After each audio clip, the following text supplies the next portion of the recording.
বৌদিরা কিস্তি উঠালো না, পাবলিক বোঝো না, বৌদিরা কিস্তি উঠালো না।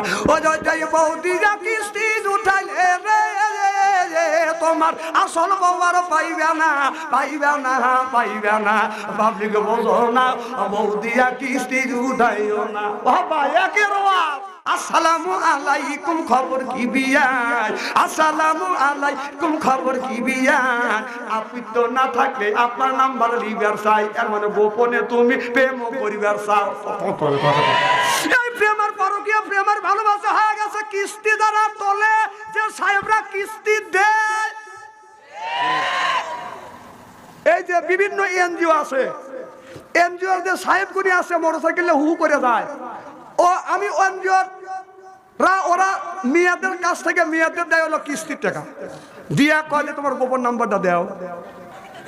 আবার কি কয় মাইন্ড করতেছে মনে হয়, তারপরে করতেছে তোমার কি জানি নাম্বার কয়, ইমো নাম্বার। ইমো নাম্বার নিয়ে রাইতে স্বামী হইয়া থাকে, ও আমি কথা কয়, কথা কর পরে কয় যে একটা কিস দাও। আমি কয় ভাবি আপনি খুব সুন্দর দেখা যেতেছে। বাহ, তাই নাকি? কয় হ্যাঁ। আপনি ছেলে মেয়ে কয় তিন টাকা দেখলে কেউ বিশ্বাসই করবে না, আপনার অবিবাহিত। ভাবিকে একটা পান দিয়ে গেল। তারপরে দিন পরের সপ্তাহে ভাবি আপনাকে এত সুন্দর লাগতেছে, সাতমুর ভেল। ভাবি আরো সুন্দর করে সাজে। যেই সাহেব যখন আসে, এখানে লিপস্টিক লেয়, এখানে লেয়, এখানে লেয়, এখানে লেয়, সাহেব যে ভালো করে নি সুন্দর করে সাজগোজ করিয়া শুনু লেয়, পাউডার লেয়, যাওয়ার সময় সেন লেয়। ভাবি আপনার গা দিয়ে খুব সুন্দর ঘেরা। তুমি প্রশংসা করো, তোমার ভাই তো করে না। ভাই তো মাল চেনে না, কথা বলছে না, কথা বলছে না। আপনার ভিতরে কি আছে আমি জানি, ভাই জানে না। এই রকম কইয়া যারা কিস্তি তোলে, প্রেম আর ভালোবাসা পরকীয়া প্রেমে পড়ে যায়। কথা কয় না, কথা কয় না, কথা কয় না। তাহলে সন্ধ্যার সময় কিস্তিওয়ালারা কিস্তির সাহেবেরা সন্ধ্যার সময় আসে বাড়ির কাছে ঘোরা ফেরার কারণটা কি? ঘোরা ফেরার বাড়ির কাছে ঘোরা ফেরার কারণটা কি? ঘোরা বেরোর কারণ হলো ভাই ভাই থাকে না, বাড়ি ভাই ফিরি ওই জায়গা লাগে টানায়, খালি লাগা টানে, খালি বিড়ি ভাই খারাপ করে রাখে। আর সাহেব এক চেয়ার দেয়, সাহেব চেয়ারের মধ্যে পাও দূরের ভাবি খুব সুন্দর চেয়ার, আপনার হাঁটা খুব ভালো লাগে, মাথা ঢুলো ঢুলো হাঁটেন তো খারাপ লাগতেছে, এইগুলি বাদ দেন। ও পাবলিকে বলো না, ও পাবলিকে বোঝো না, বৌদিরা কিস্তি উঠালো না, পাবলিকে বোঝো না, বৌদিরা কিস্তি উঠালো না।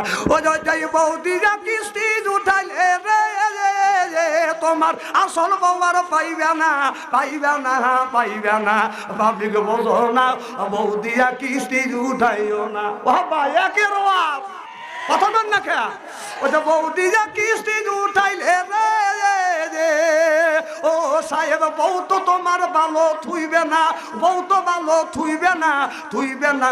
পাবলিকে বোঝো না, বৌদিরা কিস্তি উঠাইও না, বৌদিরা কিস্তি উঠাইলে রে তোমার ভালো বউয়ার পাইবে না, ভালো বউয়ার পাইবে না, পাইবে না। পাবলিকে বোঝো না, বৌদিরা কিস্তি তুলিও না। ও যে বৌদিরা কিস্তি তুলিয়া রে তোমরা বিদেশ কেউ যাইও না, বিদেশ থেকে ঘুরে আসে রে তোমার বউ তো পাইবে না, পাইবে না। পাবলিকে বোঝো না, বৌদিরা কিস্তি তুলিও না, পাবলিকে বোঝো না, বৌদিরা কিস্তি উঠাইও না। ও যে বৌদিরা কিস্তি উঠাইলে রে তুমি বিদেশ চলে গেলে পারে রে বইয়ের স্যান্ডেল খুঁজে পাইবে না। ও পাবলিকে বোঝো না, বৌদিরা কিস্তি উঠাইও না, পাবলিকে বোঝো না, বৌদিরা কিস্তি উঠাইও না। ও সাহেব বাড়িতে আসতে পারে রে সাহেব চেয়ার পাইলো, তোমাকে চেয়ার দিল না, দিল না। পাবলিকে বোঝো না, বৌদিরা কিস্তি উঠাইও না। কিস্তি তোলেন, বৌদিয়া কিস্তি তুলেন না, কারণ বৌদিয়া কিস্তি তুলে পরকীয়া প্রেমের মধ্যে মেয়েরা বাদান পড়ে গেছে। যারা ওই কিস্তির বাদান সাহেব আছে ওরা বেশিরভাগ হলো লুচ্চ। কথা বল না কে? হ্যাঁ আমার কাছে প্রমাণ আছে, অনেক সাহেবের বিবিরা আমার কাছে রিং দেখা, হুজুর আমার স্বামী পরকীয়া প্রেমে পড়ে গেছে, আমাকে দেখতে পারে না, আমার কাছে 2 মাস ধরে আসেই না। কথা কয় না? কিসের চাকরি করে? কয় বিরাকের চাকরি করে, এনজিওর চাকরি করে।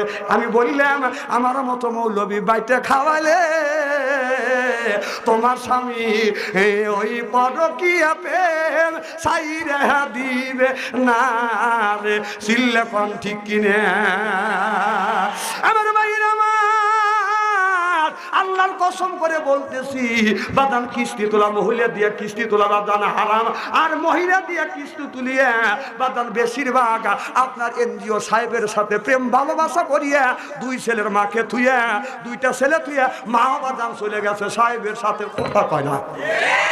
একজন ছেলে আপনার এনজিও চাকরি করে, বাবা আশা করতেছে ছেলেকে বিয়ে করাবো, হঠাৎ করে ছেলে বাজান বউলিয়া বাড়িতে গেছে, কি করছে আমি কাম দেখাইছি, কথা বলতে না, কথা বলতে কি কইছে বিয়ে করছি। এবার যা দেখে বইয়ের বয়স 40 বছর, ছেলের বয়স 25 বছর, দুইটা ছেলে ফ্রি। 40 বছরে বুড়িকে বিয়ে করছে, দুইটা বাছুর ফ্রি। আইসা ওয়াজালে খালি দাদা কয়, আমার কথা কি বুঝতেছে?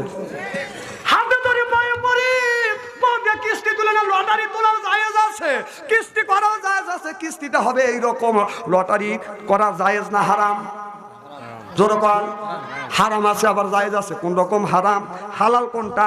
হারাম হলো একজন 2 লক্ষ টাকা, একজন 20,000 টাকা, আর একজন হলো সাদা কাগজ, এইটা বাজান জায়েজ নাই। কিন্তু একজন 2 লক্ষ টাকা, একজন 20,000 টাকা, আর এক বাজান প্রত্যেকটা মানুষের একটা করে সলকেট অথবা কলম, এইটা বাজান জায়েজ আছে। এরপরে আমার রশিদ ভাই 1 লক্ষ টাকা দিছে, 2 বছর ভরা বাজান কিস্তি তুলবে।